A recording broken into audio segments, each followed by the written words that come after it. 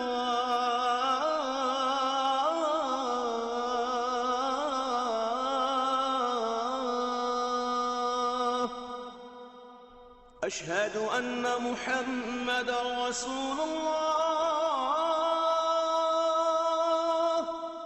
أشهد أن محمد رسول الله،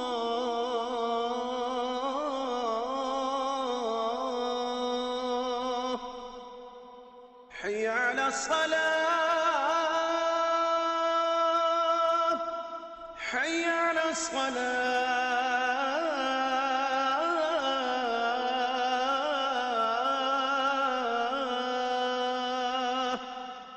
حي على الفلاح، حي على الفلاح.